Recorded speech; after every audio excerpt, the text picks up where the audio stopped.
Puji Tuhan, salam sejahtera untuk kita semua, saudara-saudara, Bapak Ibu Jemaat yang dikasihi dalam nama Tuhan Yesus Kristus. Kita bersyukur pada hari ini Tuhan Yesus baik. Ya, Tuhan sudah memberikan kesempatan kepada kita untuk kita boleh menikmati hari ini. Dan saat ini kita akan mendengarkan firman Tuhan. Mari kita tundukkan kepala, kita berdoa. Tuhan Yesus, terima kasih untuk kesempatan yang Tuhan berikan bagi kami. Saat ini kami akan mendengarkan firman-Mu. Mari Tuhan berfirman kepada kami. Biarlah hari ini kami boleh menikmati berkat Tuhan yang luar biasa dalam kehidupan kami. Biarlah kebenaran firman-Mu boleh tertanam dalam hidup kami. Dimanapun kami berada, firman-Mu tetap sampai ke dalaman hati kami, ya Tuhan. Terima kasih Bapa, berfirmanlah kepada kami karena kami siap untuk mendengarkan. Dalam nama Tuhan Yesus, haleluya. Amin. Puji Tuhan, Bapak Ibu di sidang jemaat yang dikasihi Tuhan, kita berjumpa kembali. Pada saat ini saya akan membawakan renungan kebenaran firman Tuhan yang berjudul tentang Jehovah Jireh. Kata-kata yang sering kali kita dengar, banyak yang kita sudah tahu tentang Jehovah Jireh, yaitu Tuhan menyediakan. Kali ini kita akan sama-sama belajar dari kisah Abraham, seorang tokoh yang dipakai Tuhan dengan luar biasa. Kejadian pasal yang ke-22.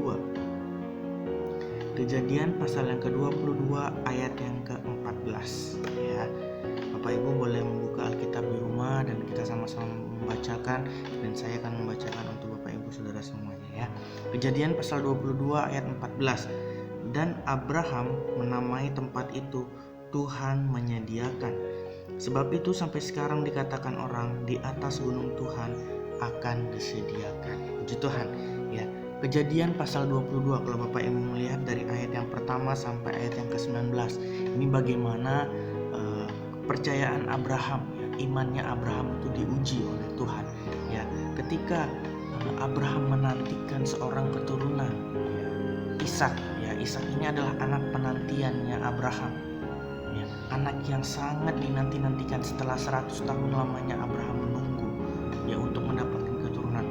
Lalu ketika Tuhan sudah memberikan Ishak, Tuhan meminta kembali untuk dipersembahkan.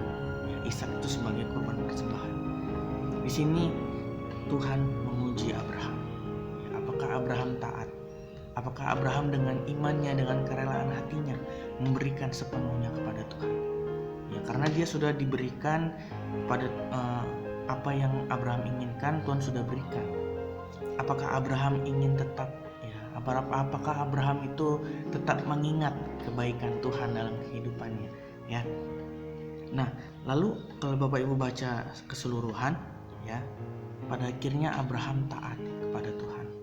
Walaupun secara manusia mungkin ini berat, mungkin ini ujian yang sangat berat bagi Abraham, karena itu adalah hal-hal yang paling berharga, hal yang sangat dinantikan oleh Abraham.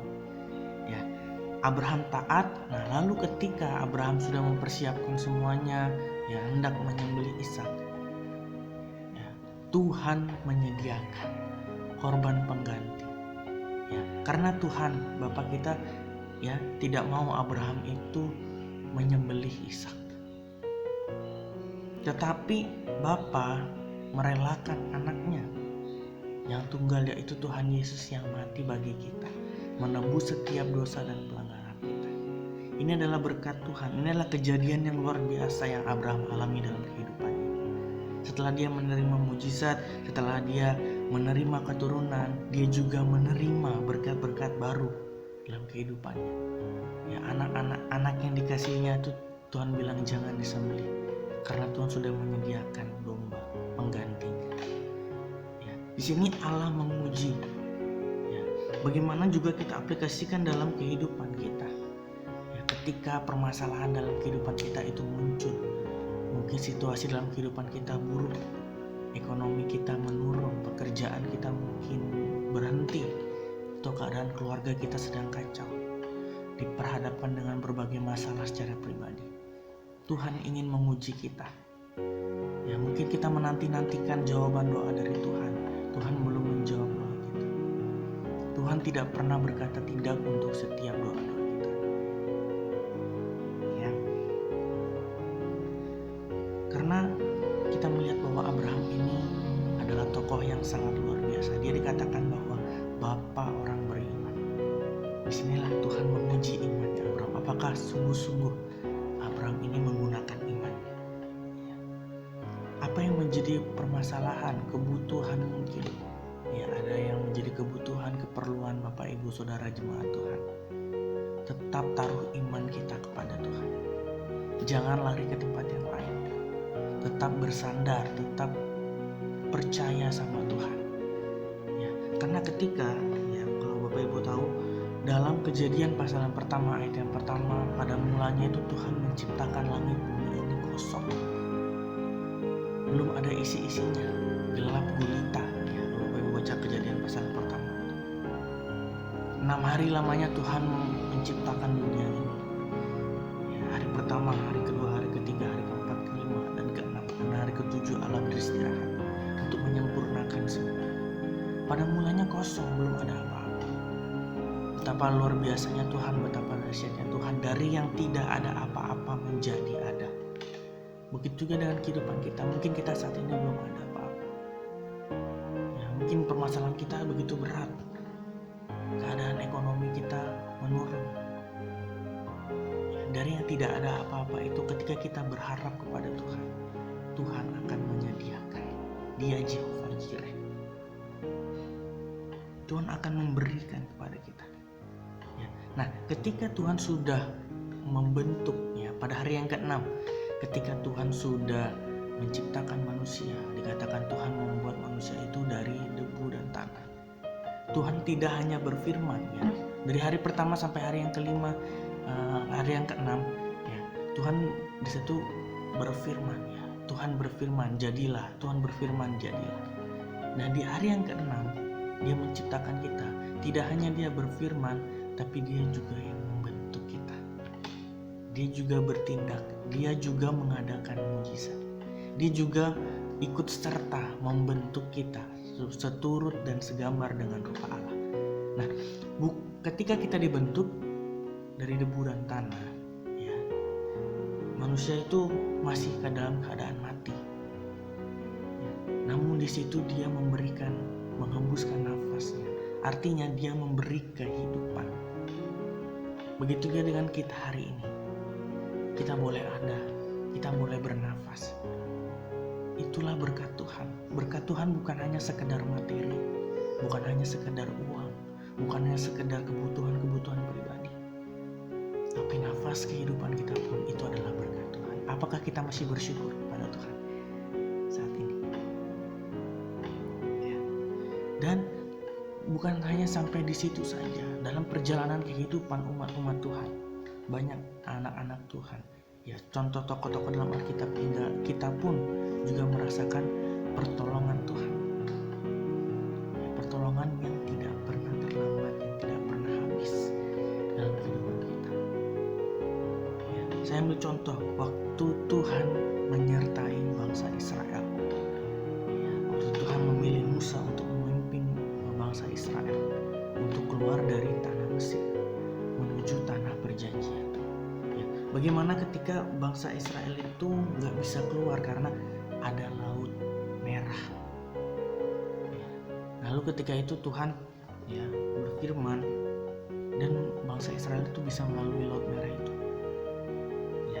Waktu Musa mengangkat tongkatnya dan angin itu bertiup sepanjang malam. Lalu Musa membelah laut itu dan laut itu terbelah dan bangsa Israel boleh melewati itu. Itu semua karena pertolongan Tuhan. Itu semua karena campur tangan Tuhan. Ketika mereka mengalami permasalahan, pergumulan dan permasalahan, mungkin permasalahan kita pun seperti laut merah yang sangat pekat, yang sangat sulit. Mungkin kita merasa sudah susah untuk kita lalui permasalahan kita. Tapi yang menjadi pesan saya pada saat ini, tetap terus taruh iman kita, tetap terus berharap pada Tuhan. Puji Tuhan.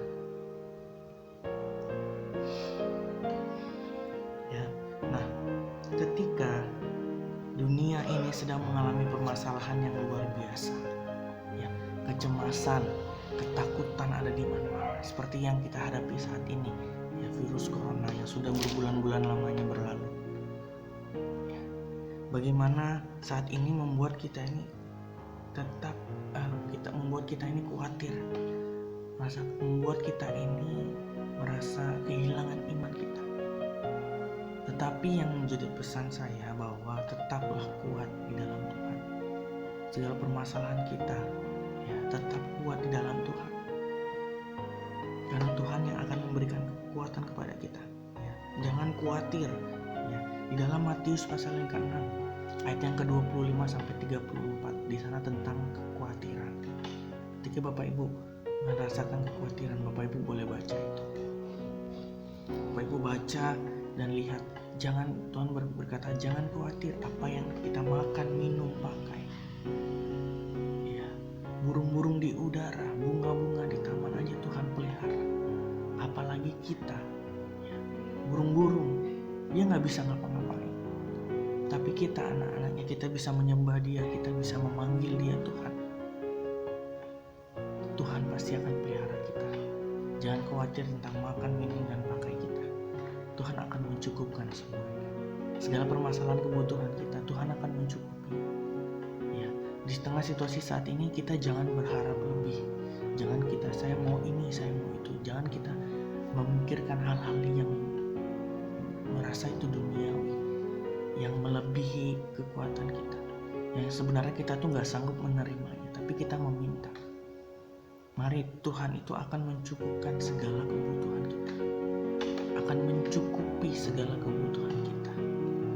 Ya, kita Petrus mencatat, ya, serahkan semua kekhawatiran kita kepada Tuhan, sebab Dia yang akan memelihara kita. Ya, mungkin Rasul Petrus pernah juga merasakan kekhawatiran. Dia berkata seperti ini, serahkan semua kekhawatirannya kepada Tuhan. Serahkan semua ketakutan, serahkan semua permasalahan kita kepada Tuhan. Sebab Dia yang akan memelihara kita. Ya, kitab Amsal mencatat bahwa semangat yang patah dapat mengeringkan tulang. Ya. Artinya bahwa ketika kita merasakan kekhawatiran, kita pasti kehilangan semangat kita. Ketika kita merasa ketakutan, kita kehilangan semangat kita. Amsal mencatat bahwa semangat yang patah itu bisa mengeringkan tulang. Dan Amsal ingin kita bersemangat terus dalam menjalani kehidupan kita.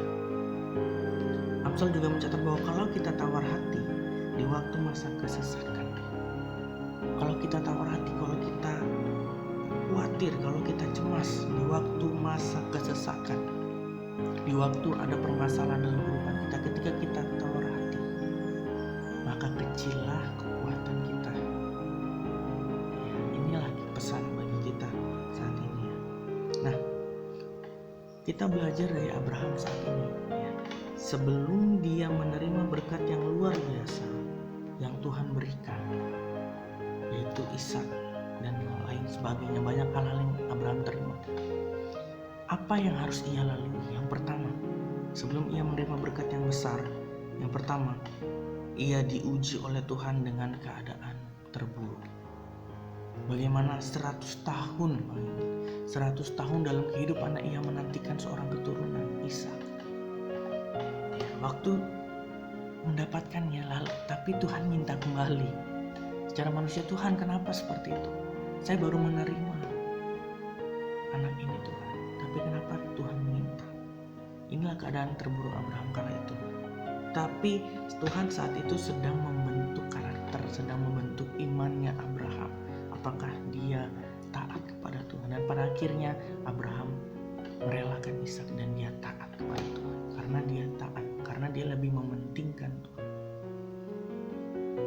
Hari-hari ini apa hal terburuk dalam kehidupan kita? Tetap setia, tetap percaya, tetap taat kepada Tuhan. Ya. Banyak tokoh-tokoh dalam Alkitab yang mengalami hal-hal terburuk dalam kehidupannya, Bapak Ibu. Ya, Ayub, semua harta yang dimilikinya habis, tapi firman Tuhan berkata, ya, ia tidak berbuat dosa, ia tetap setia. Ya, percayalah kepada Tuhan dalam setiap kehidupan kita. Apa yang terjadi saat ini? Ya, tetap percaya kepada Tuhan. Apa hasilnya ketika Abraham itu taat kepada Tuhan? Ya, waktu Abraham hendak menyembelih Ishak, Tuhan telah menyediakan korban pengganti. Ini waktu Tuhan yang sangat tepat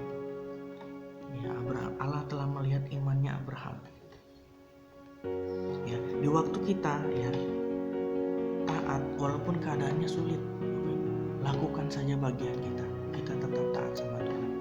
Lakukan saja bagian kita. Tuhan tahu kapan Dia mau bekerja untuk kita. Tuhan punya banyak cara untuk menolong kita. Jangan pernah khawatir, jangan pernah ragu sedikit pun kepada Tuhan. Ya, Tuhan telah menyediakan berkat yang luar biasa jika kita mau taat sama Tuhan. Ya. Dan pada akhirnya ya Allah memberkati Abraham karena ketaatannya. Ya, keturunannya akan melebihi banyaknya. Ya. Ayat yang ke-17, Kejadian pasal 22 ayat 17. Maka aku akan memberkati engkau berlimpah-limpah dan membuat keturunanmu sangat banyak, seperti bintang di langit dan seperti pasir di tepi laut. Dan keturunanmu itu akan menduduki kota-kota musuhnya. Haleluya. Ya, katakan bahwa keturunannya akan melebihi banyaknya pasir dan bintang-bintang di laut.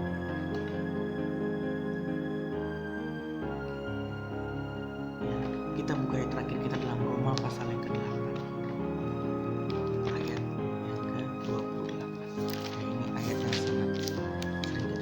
Roma 8 ayat ke-28 kita tahu sekarang bahwa Allah turut bekerja di dalam segala sesuatu untuk mendatangkan kebaikan. Allah turut bekerja dalam segala sesuatu dalam kehidupan kita. Permasalahan kita, Allah turut bekerja, undang Tuhan. Ya, berseru sama Tuhan. Ya, kebutuhan kita berkurang, cari Tuhan. Matius pasal 6 tadi tentang hal kekhawatiran ayat yang ke-33. Tetapi carilah dahulu kerajaan Allah. Cari Tuhan dalam segala situasi kita.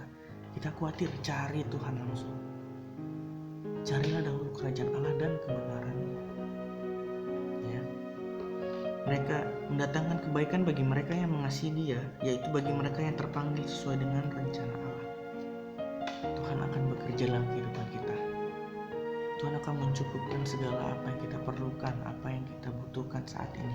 Mungkin keadaan kita terburuk, serahkan semua dalam tangan Tuhan. Kita belajar dari Abraham, bagaimana Abraham tetap taat di saat hal terburuk pun terjadi dalam kehidupannya.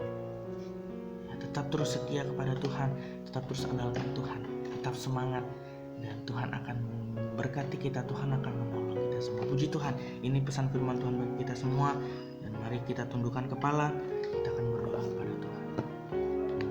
Tuhan Yesus, terima kasih untuk firman-Mu yang luar biasa bagi kami saat ini. Kami boleh belajar dari Abraham, bagaimana Engkau memakai Abraham dengan luar biasa, dan kami percaya Tuhan akan memakai juga kehidupan kami dengan luar biasa. Meskipun keadaan kami saat ini Tuhan, kami hamba-Mu tidak tahu apa yang menjadi pergumulan umat-umat-Mu, sidang jemaat Tuhan, masing-masing pribadi lepas pribadi. Kami serahkan semua ke dalam tangan Tuhan, segala pergumulan mereka, segala pengharapan mereka kepada Tuhan. Biarlah Tuhan yang akan hendak memelihara kehidupan mereka, Tuhan yang akan campur tangan dalam kehidupan mereka, Tuhan yang telah memanggil mereka sebagai anak-anak-Mu, dan kami percaya Tuhan akan bertanggung jawab sepenuhnya atas hidup kami semua ya Tuhan. Tuhan yang akan memelihara kami, mencukupkan segala kebutuhan dan keperluan kami, apa yang menjadi keadaan kami saat ini, ekonomi kami, pekerjaan kami, pendidikan kami boleh diberkati Tuhan, terutama dalam pelayanan pengiringan kami, iman kami kepada Tuhan. Tuhan terus tambahkan kami hikmat supaya kami boleh semakin terus bertumbuh apapun keadaan kami saat ini, baik susah maupun senang kami, baik dalam keadaan terburuk kami pun kami tetap boleh berdiri teguh di dalam Tuhan. Tuhan memberkati seluruh sidang jemaat Tuhan dalam pribadi mereka, lepas pribadi Tuhan, pergumulan mereka, apa yang menjadi permasalahan dalam kehidupan mereka, Tuhan dengar setiap seruan doa mereka, Tuhan hadir dan Tuhan bekerja, Tuhan melakukan bagian-Mu di dalam kehidupan mereka Tuhan. Kami percaya ada rencana-rencana, ada hal-hal yang indah yang akan Tuhan kerjakan bagi seluruh umat-Mu Tuhan. Terpujilah nama Tuhan. Apa yang menjadi permasalahan mereka pribadi Tuhan, sakit penyakit yang dalam kehidupan sidang jemaat, Kau yang berdoa biarlah di dalam nama Tuhan Yesus Kristus, oleh bilur Tuhan disembuhkan, oleh kuasa Tuhan dijamah dan dipulihkan oleh Tuhan. Terima kasih Bapa di surga, kami bersyukur untuk firman-Mu saat ini, dan kami menyerahkan kehidupan kami ke dalam tangan Tuhan. Selanjutnya segala aktivitas kami ke depan kami serahkan dalam tangan-Mu, Tuhan yang memelihara kami, Tuhan yang menopang kami, Tuhan yang menolong kami, memberikan kekuatan kepada kami. Terpujilah namamu Tuhan yang menjadi doa dan ucapan syukur kami. Kami kembalikan segala pujian, hormat dan syukur kemuliaan bagi nama Tuhan. Di dalam nama Tuhan Yesus Kristus kami sudah berdoa dan mengucap syukur. Kami terima firman-Mu. Haleluya. Amin. Puji Tuhan. Bapak Ibu sidang jemaat yang kasih dalam Tuhan, Tuhan Yesus memberkati kita semua. Tetap semangat dan selamat menjalani dan selamat beraktivitas untuk kita semua. Puji Tuhan, Tuhan Yesus memberkati.